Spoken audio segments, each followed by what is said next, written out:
Paling seru memang kalau yang bermanuver bernegara itu pemimpinnya ala-ala Putin, ala-ala MBS Muhammad bin Salman, seperti Xi Jinping, seperti Erdogan, atau seperti Trump. Pinter semua bernegara kelas dunianya, di mana New Mind akan meniru pemimpin model begitu nantinya. Kuat nasionalismenya, bahkan nanti lebih canggih dari Putin, lebih canggih dari Xi Jinping di 2024, yang pemimpinnya akan menyandang konsep New Mind. Sementara pasca Trump di Amerika sungguh sangat disayangkan zaman Biden saat ini. Biden sangat lemah. Mungkin karena Biden waktu berkuasa itu didukung fulusnya oligarki ekonomi. Saat ini faktanya bernegaranya bubar. Oligarnya sih nambah kaya. Rakyat Amerikanya ambyar. Fakta saat ini Biden membuat Amerika di dalam negerinya adalah kepala negara Amerika yang secara administrasi dan secara manajemen terlemah dalam pemerintahan sejak zaman Amerika Baru. Amerika Baru adalah Amerika pasca kebijakan mencetak uang tidak menggunakan jaminan emas lagi pada tahun 1971.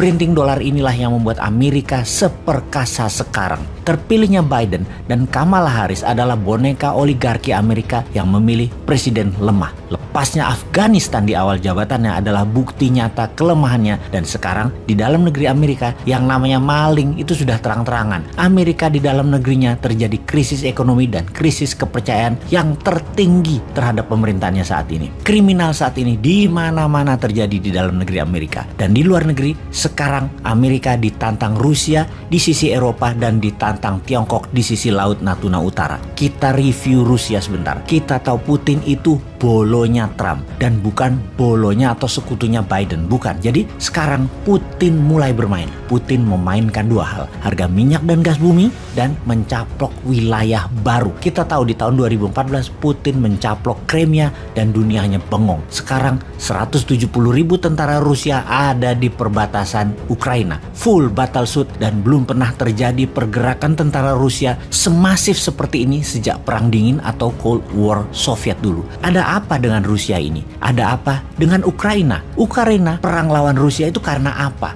Apakah Ukraina itu Papuanya Rusia?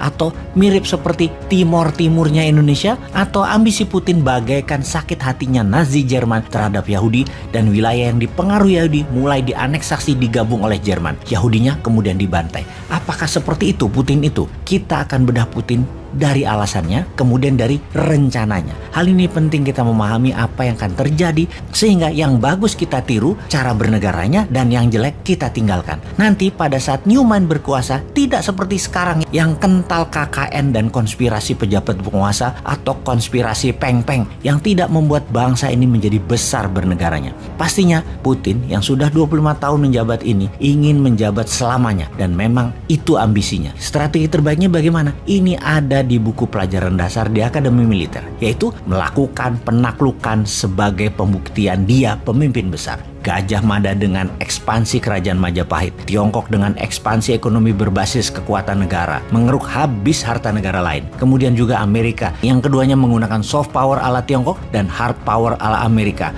atau military power ala Rusia. Sejak zaman Mesopotamia, Bizantium, Romawi, Genghis Khan, kolonialisme Eropa ke seluruh dunia, ekspansinya adalah military approach atau pendekatan militer. Dan Rusia, karena di kepala Putin sebagai anggota KGB, sangat menyesalkan waktu Soviet bubar dulu, yang membuat banyak negara-negara kecil pecahan Uni Soviet muncul. Mempunyai ambisi kemudian, yaitu membuat Soviet baru di bawah Konfederasi Rusia. Dia sudah mulai dengan mengambil dua wilayah di Laut Mati, salah satunya Crimea. Sekarang pasti ambil Ukraina. Pasti Putin ingin ambil balik kejayaan Soviet, karena semua itu adalah letak asli Rusia menurut Putin, letak geografi Rusia yang aslinya. Tak akan berhenti dia sampai Rusia sesuai dengan mimpinya. Itu juga strategi politik dalam negeri yang Putin kemarin di demo besar-besaran. Dia semakin tidak populer, dan untuk menjadi populer paling gampang adalah bakar semangat nasionalisme bangsa Rusia. Rusia pengendali Eropa, itu kampanyenya. Sama seperti cita-cita Bung Karno. Tidak akan diam Bung Karno sampai wilayah Belanda diambil semua balik menjadi Indonesia. Dan terakhir adalah Papua Barat. Ketika Papua Barat diserahkan kembali ke tanah air, cita-cita Bung Karno tercapai. Dan itu agaknya cita-cita Putin untuk mengambil dan membangun Soviet baru. Beda kalau New Mind punya cita-cita. Balikin peta Nusantara kembali. Mulai dari Jazirah Malaysia, Filipina, sampai negara selatan Pasifik kita akan gabungkan. Lebih agresif lagi cara kita ini. ini. Cuman caranya tidak military power, tidak soft power ala Tiongkok nyogok pejabat-pejabat, tidak hard power ala Amerika. Kita akan pakai smart power dan ikhlas power.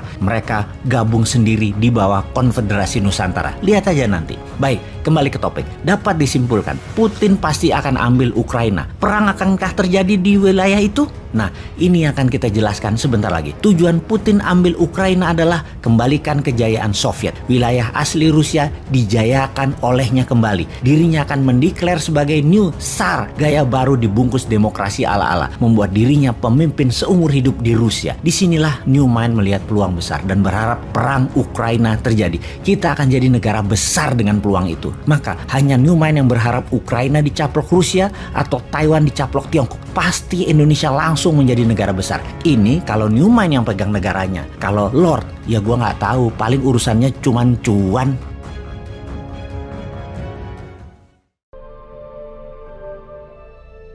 Ada apa di tahun 2024? Kita nggak perlu selebgram yang terkenal, yang mahal, atau selebriti yang mahal. Naga surya itu 1 mega 1 hektar. Tapi kita tuh elektrifikasi baru 1000 kilowatt hour per orang. Tahun 2024 itu yang saya sebut digital political. Rahasia gue itu. Dan akan ini terus berdatangan ya. Energi tenaga nuklir tanpa radiasi. Jutaan UKM mulai dilirik dunia dengan digitalisasi. Wisata jadi primadona dan bangun wisata virtual 3D berbasis metaversion. Kegilaan apa lagi yang akan hadir di tahun 2024 oleh 4 orang hebat ini?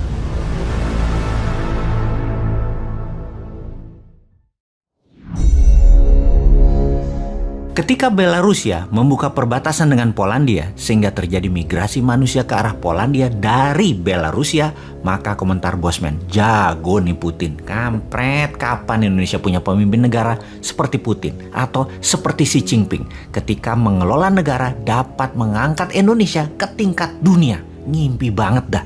Kita semua tahu ambisi Putin ambil Ukraina. Kita sudah rinci mengapa Putin mau menganeksasi Ukraina. Yang jadi pertanyaan selanjutnya adalah bagaimana cara Putin mengambil Ukraina. Tidak seluruh Ukraina, tidak sampai Kiev, hanya sebagian Ukraina. Maka Putin melakukan banyak manuver trisula yang menarik. Pertama, Belarusia yang merupakan negara perbatasan Rusia yang pemimpin Belarusia adalah sekutu Putin, mulai bermain mengganggu Polandia. Belarus dibikin atau dikonflikkan dengan Polandia sehingga warga Belarusia hijrah migrasi keluar Belarusia ke Polandia. Tujuannya ya pastinya membuat tentara NATO dari Eropa Barat mau ke Ukraina jalan darat jadi nggak bisa. Mau masuk lewat Belarusia ya bakal tidak dikasih karena lagi konflik.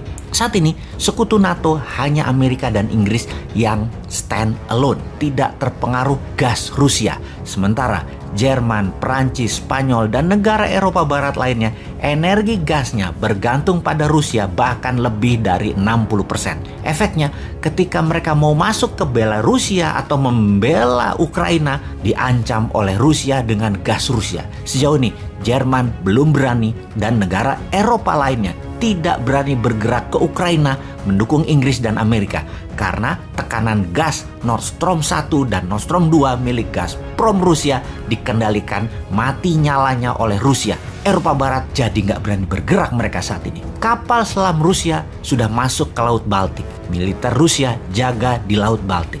Kalau NATO mau masuk hanya bisa lewat udara dengan kapal induk yang ada di posisi Laut Atlantik. Ini sangat jauh dan sangat mudah diintercept. Di sisi selatan Ukraina yaitu Laut Mati atau Dead Sea, ada negara Turki yang merupakan sekutu Putin. Erdogan sejak dikudeta Amerika yang digagalkan oleh Rusia menggunakan Rusia sekarang sebagai sekutu utamanya. Balik badan dari Amerika itu Turki.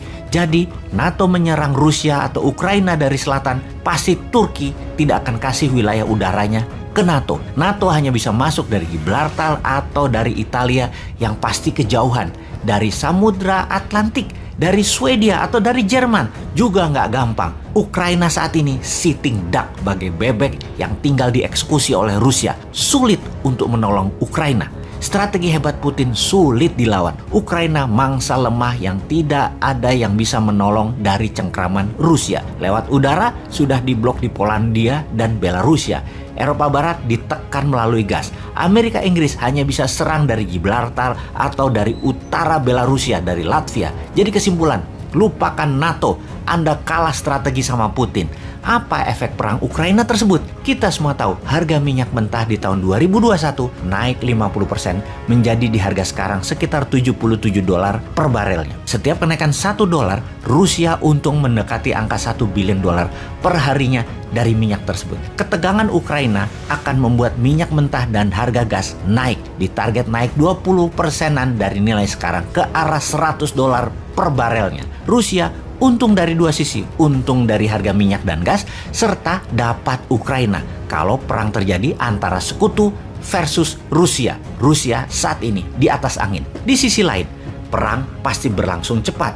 Rusia pasti tidak ambil Kiev, tapi mungkin sampai perbatasan Kiev. Lalu dunia akan resesi, slow down ekonominya ketika harga minyak ke $100 per barel. Slowdown ekonomi jadi berkepanjangan setelah COVID membuat manufaktur industri melambat. Ditambah perang Ukraina di ujung mata. Perang Ukraina akan berefek memukul ekonomi dalam negeri Tiongkok pastinya. Sebagai negara produsen yang minyak BBM importnya hingga 90% yang semua didapat dari luar Tiongkok. Hal ini yang membuat Xi Jinping makin tidak populer, dan untuk populer Xi Jinping pasti meniru Putin, yaitu bangkitkan nasionalisme dan serbu Taiwan. Kedua perang tersebut sudah diprediksi sejak 2019 dalam kitab Sontoloyo yang berjudul Mardigu Nation. Jelas sudah mengatakan perang Laut Natuna Utara dan perang di selatan Eropa pasti terjadi. Sungguh, data ini bukan ramalan, ini analisa. Full data sebelum membuat analisanya. Rusia dengan strategi Morishkova 2.0 memang punya rencana besar di Eropa dan merinci bagaimana mengambil Crimea, melepas Inggris Brexit dari Uni Eropa, melepas bangsa Katalan agar mereka merdeka dari Spanyol, mendukung separatis Baski, mendukung separatis timur Ukraina anti Kiev. Semua strategi jangka panjang oleh Putin dikerjakan desainnya sejak lama. Sejak tahun 2013 di sisi Xi Jinping dengan obor untuk mencaplok sumber daya alam suatu negara yang ditukar dengan infrastruktur yang 100% berbahan Tiongkok. Strategi Tiongkok selanjutnya adalah mengambil balik Macau, mengambil Hong Kong, dan mengambil Taiwan adalah mimpi Xi Jinping yang terus dimatangkan untuk menjadikan Tiongkok one nation, one system. Karena itu, kita harus mendesain, memanfaatkan peluang untuk menjadi negara besar, menyalip di tikungan selagi gajah dengan gajah berperang di mana-mana. Jangan cemenlah bernegara. Masa ngurusin hal-hal yang gak penting sih, seperti kayak tentaranya misalnya. Masa tentara disuruh megangin anak-anak yang dipaksa vaksin dengan sadisnya yang membuat anak kecil bisa pada trauma semua? Atau bernegara saat ini para elitis malah sibuk membangun apa saja proyek-proyek tadi dengan hutang lagi, sibuk bagi-bagi cuan antara pengusaha dan penguasa atau istilahnya peng-peng. Sibuk atur-atur kebijakan proyek untuk mereka belah-belah di atas sana. Rakyatnya hanya dikasih info dari buzzer seakan apa yang pejabat kerjakan tidak melanggar sumpah jabatan walau KKN. Dengan buzzer, rakyatnya dibikin gak paham bernegara dan tidak tahu berita luar negeri bahwa dunia mau perang yang padahal bisa dimanfaatkan untuk Indonesia berdaulat.